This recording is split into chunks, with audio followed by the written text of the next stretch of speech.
C'est ce que nous retenons. Le président de la République, son Excellence Alassane Ouattara, a rendu des Ivoiriens Saint-Thomas. Dans le passé, on était dans certains propos. Je vais faire. Toujours je vais faire. Mais vous ne faites pas. Aujourd'hui, nous avons des hommes forts qui créent des temps forts, qui marquent leur époque et continuent de marquer leur époque. En faisant quoi? Ils construisent, ils réalisent. Malgré ça, l'Ivoirien dit que ce n'est pas bon. Voilà comment certains sympathisants sur le net ont décidé d'apporter leur soutien à tous ceux qui défendent la Côte d'Ivoire loyalement. Merci Abbé. Et ça, c'est une vérité. Quand vous parlez de la Côte d'Ivoire avec certains pays voisins, vous prenez ces mêmes infrastructures pour faire votre causette. Mais quand vous parlez entre vous les Ivoiriens, il a eu la peau noire.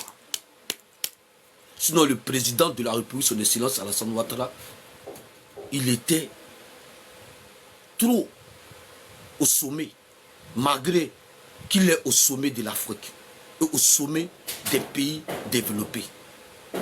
Mais il préfère travailler en soumis parce qu'il maîtrise le système de fonctionnement dans ce monde plutôt.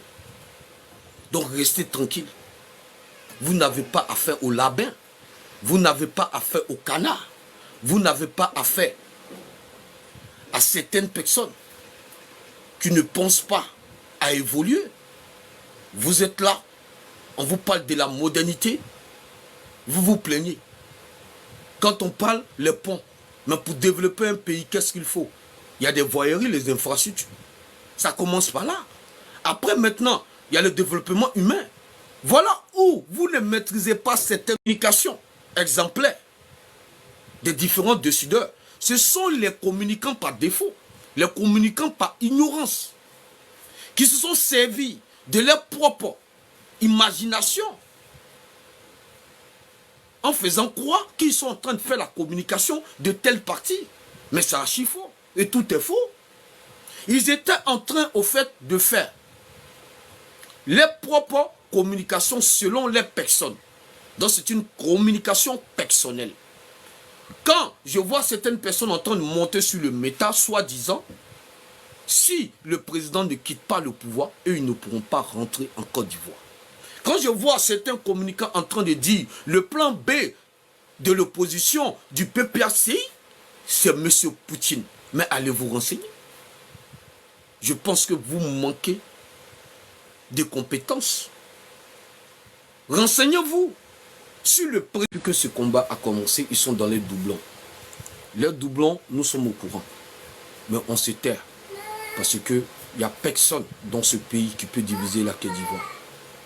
Quand tu sais que tu n'as pas certaines capacités, tu te mets à l'écart. Parce que la nouvelle génération d'aujourd'hui n'est pas une génération de 1960, de 1990 et de 2000. Nous sommes une génération de 2010. Aujourd'hui, nous sommes en 2025.